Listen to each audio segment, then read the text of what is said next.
Bună ziua și bine v-am regăsit! În această etalare vom vedea care ar fi următorii pași, ce urmează între voi și persoana voastră, ca să știți efectiv la ce să vă așteptați.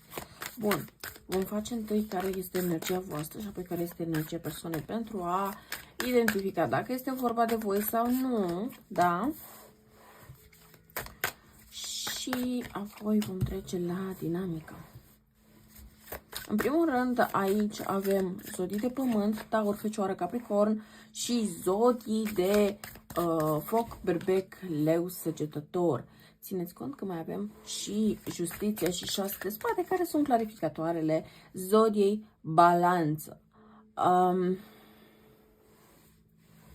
În primul și în primul rând, aș vrea să vă atrag atenția asupra faptului că pe voi vă văd persoane foarte orientate spre stabilitate, spre siguranță, spre liniște. Poate să fie la locul de muncă, poate să fie spre casă, dar voi în general sunteți persoane care, hai să zicem că vă ocupați de toate, da? Și de casă, și de carieră, și dați tot ce puteți în toate părțile, doar că din când în când mai este nevoie să vă uitați și la nevoile voastre, ca și persoane. Problema este că voi de foarte multe ori încercați să oferiți atât de multe și să faceți atât de multe pentru toată lumea, încât aveți tendința să cam uitați de ce aveți voi nevoie. Și când voi nu mai puteți, atunci începeți să le cereți celorlalți.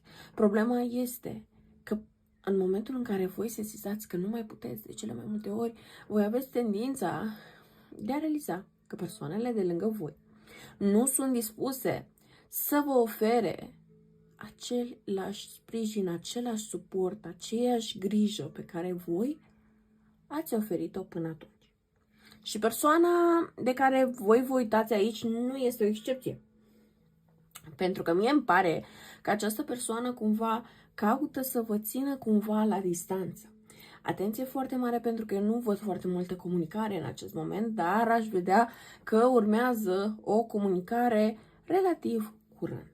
Vă puteți aștepta ca această persoană să inițieze o comunicare între datele 6, da, și 11, fie ale lunii în curs, dacă urmăriți etalarea aproximativ în momentul în care postez aceasta, sau în luna următoare. Vedeți, dacă se întâmplă să vedeți, nu știu, etalarea asta chiar în data de 11 sau 12, atunci se vor aplica aceste date pentru data, pentru luna următoare, da? Bun. Eu aș vrea totuși să vă atrag atenția că voi aveți de-a face cu o persoană care poate să fie destul de atractivă, este foarte conștientă de toate calitățile sale, este o persoană foarte pasională, este extrem de atrasă de voi, dar emoțional această persoană nu e acolo. Eu nu simt această persoană ca fiind foarte implicată emoțional față de voi, de asemenea consider că această persoană poate să aibă tendința să jongleze între voi și o altă persoană. Probabil de aceea am simțit și 3 elemente foarte importante ca și zodii, da? Dar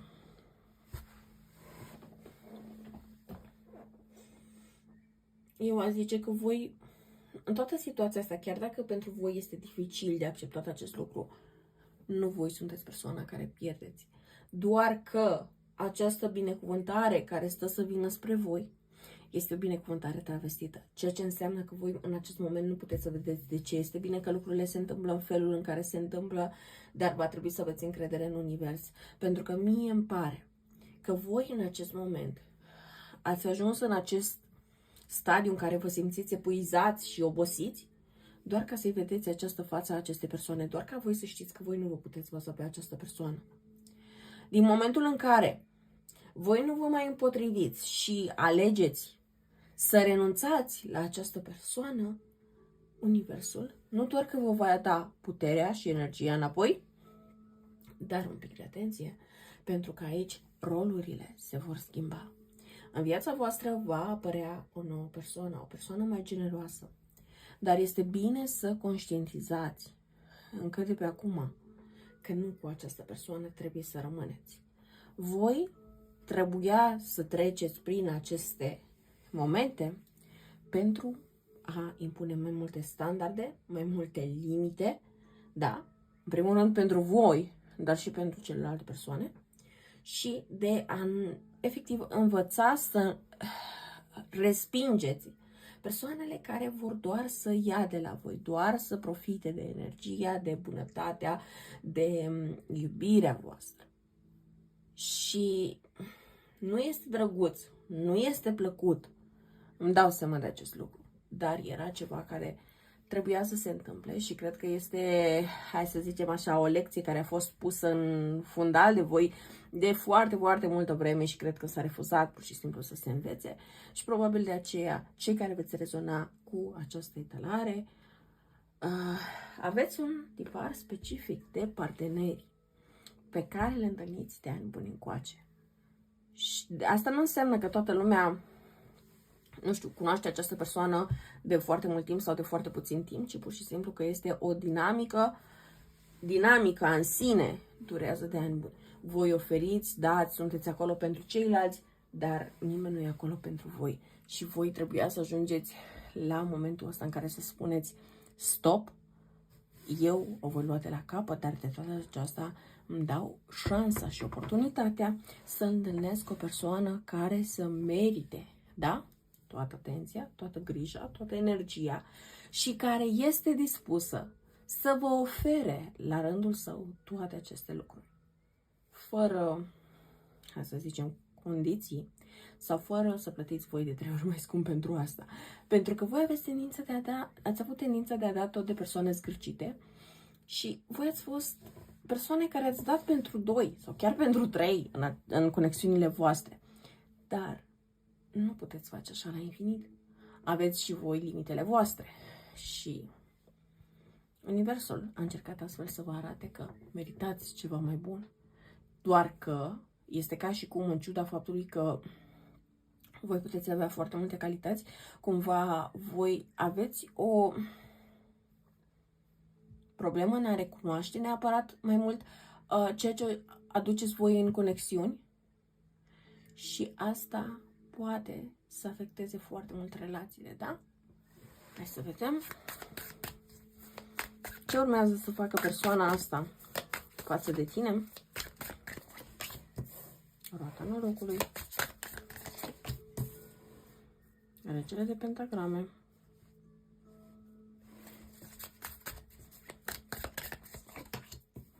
Cinci de cupe. Și vreau un pic de context în legătură cu cealaltă persoană care va apărea în viața voastră. Magicianul. Cavaler de cupe. Și 10 de pentagrame. Bun. Este foarte interesantă cum energia acestor două persoane este extrem de diferită. În primul rând, vreau să vă atrag atenția asupra faptului că această persoană voastră de revenit revine și vrea să vă demonstreze că s-a schimbat. Dar adevărul este că această persoană nu se schimbă. Schimbările pe care vi le va demonstra această persoană vor fi legate de generozitate, de felul în care își va gestiona banii, hai să zicem, în legătură cu voi. Vrea să vă arate și să vă demonstreze că a hotărât să fie o persoană mai generoasă, să vă aloce mai mult timp, mai multă energie, chiar și finanțe, și că este o persoană cu care se merită să continuați, dar atenție, pentru că este chiar lângă roata norocului. Nu știți niciodată când această persoană va reveni la vechile obiceiuri. Pentru că această persoană nu se schimbă peste noapte. Hai să ne înțelegem, această persoană doar vrea să vă demonstreze că acum este dispusă să facă tot ceea ce voi doriți, doar ca să știi că nu vă pierde. Problema este că în momentul în care voi îi oferiți această siguranță, în care această persoană este sigură că voi nu mai dispăreți niciunde, voi nu vă mai căutați alte opțiuni, voi nu țineți legătura cu alte opțiuni, voi efectiv vă fixați iarăși pe această persoană și nu vedeți stânga, nu vedeți dreapta, iarăși vedeți doar această persoană, în momentul ăla acea persoană revine și voi cu 5 de cupe ajungeți să vă simțiți extrem de dezamăgiți, extrem de triști și conștientizați că voi ați putut avea în tot timpul ăsta o conexiune mai bună de atât. dar este și un sentiment de frustrare și, hai să zicem, o situație în care voi veți simți că vă este și mai greu să vă desprindeți de această persoană și vă este și mai greu să întâlniți o nouă persoană. Deci un pic de atenție, pentru că felul în care vine această persoană este mai degrabă o capcană. Da, vrea să vină să vă demonstreze că uite, eu o fac, eu dreg, eu îți ofer, eu sunt implicat, eu sunt aici și așa mai departe. Dar e doar pe o perioadă foarte limitată de timp. Scuze. Trebuie să beau un pic de apă.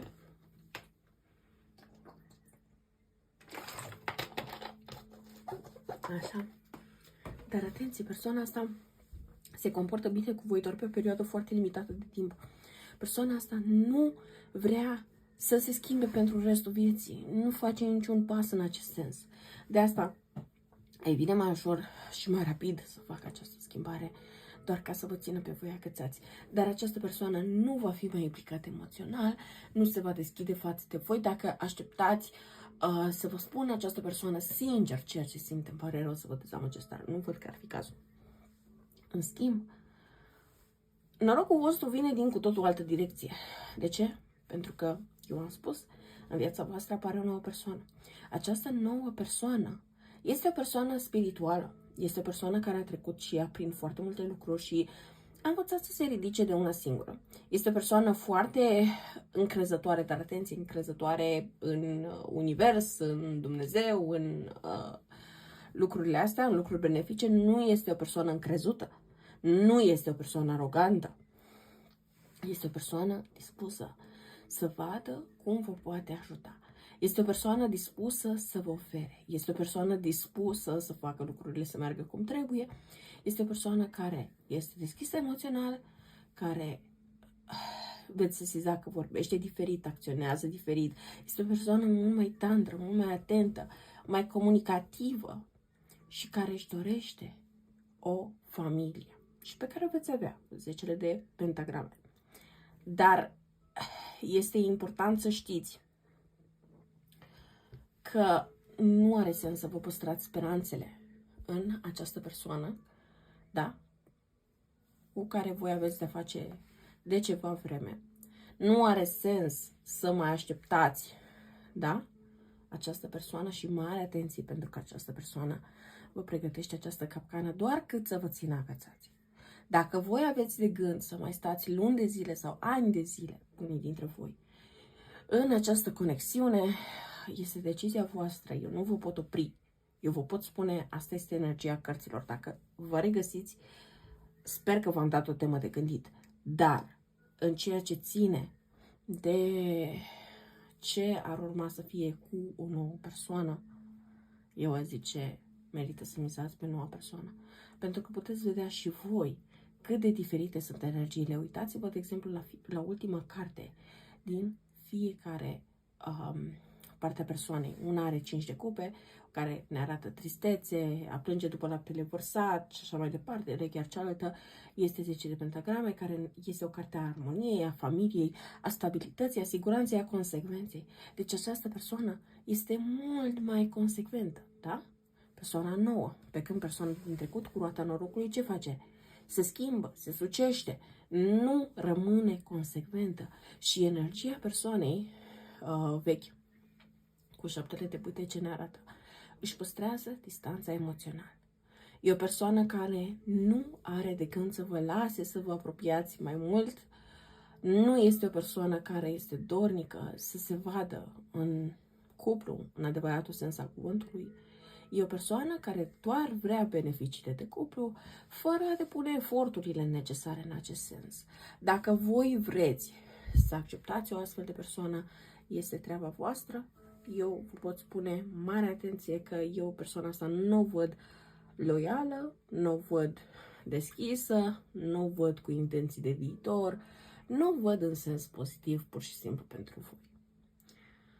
Bun, cam atât am avut de spus pentru voi. Sper că vă este utilă această etalare și să ne revedem cât mai curând. La revedere!